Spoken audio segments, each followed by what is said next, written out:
"Excuse me, sir," said a curiously high-pitched voice from the shadows. "It's Mom, actually," said Helena, looking up with some annoyance, and she stopped in her tracks and almost tripped over her coat. "I do beg your pardon, Mom. I wonder if we might speak with you?" "You're already speaking with me," said Helena, throwing a spent cigarette into the gutter. "And why did you call me sir?" "Forgive my ignorance. It is your hat. I had thought it only worn by the men of your kind." "Well, who made you Minister of fucking Millinery?" said Helena. She liked her hat, which she had bought from a retired railwayman for £2. She eyeballed the thing that had accosted her. It was a 7-foot-tall, spindly creature wearing a jacket with 4 sleeves and a top hat. Next to it, on one side, was a short, squat medicine ball of a being, wearing a pork pie hat, and on the other, a silver-skinned, shimmering blur her own height, wearing a bonnet that looked made of liquid. "Circus was last week, you clowns," she muttered to herself, taking a step backwards. If she ran, it was 2 minutes to the tube station. "My colleagues and I merely wish to inquire as to how we may purchase tickets for the 1851 World's Fair," said the haunted floor mop.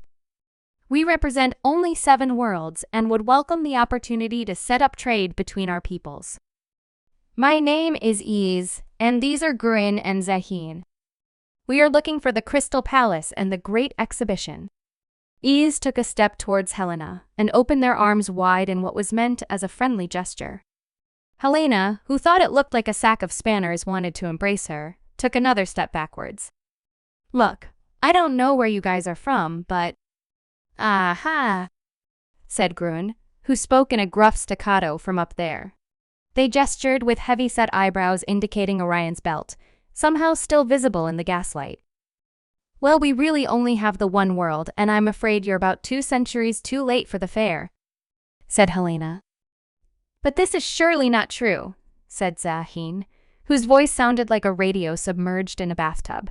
"We have already visited the outpost of the world of beds, for example, which was most relaxing.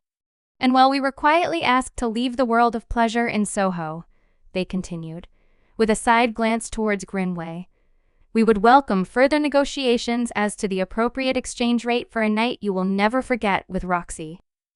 "Hey, you leave her alone. She's all right. And we have sampled some of the delights from Allie's World of Spice," said Ease eagerly. "While another of my colleagues has unfortunately passed out after ingesting around 700% of the recommended yearly intake of sodium chloride for our kind overall, the munchie box was well received." "You finished a whole box to yourself?" said Helena with grudging respect. "Please understand," said Ease. "On my world, there are only 5 species of plants. Only 2 are edible, and 1 tastes frankly awful." "On mine," said Grin, 3 beetles. 1 energy. 1 flavor. 1 special occasion taste, divine but can kill you. And on my homeworld," said Zahian, "we labored for 10,000 of your years to weave enough reeds to enclose the land we now live on. 10,000 more before we discovered fire. 1 sip of your amber nectar would change our world forever." "You're on the tinnies?" "Yes, Mr. Spar's Emporium was able to provide us with all that we desired, and more," said Ease. "The sausage roll was most exquisite, I have to say." "I'd get yourselves checked out for food poisoning, if I were you," said Helena. "More parasites in a mostly sausage roll than at a landlord's convention." Helena rocked to and fro in her boots.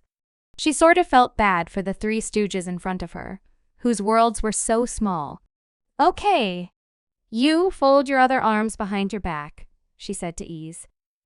"You keep your hands to yourself. And you, well, if anyone asks, just say you're Dutch." Zahin nodded and burbled their assent. "So you're barely out of Kensington. Let's see the many worlds that exist on our one."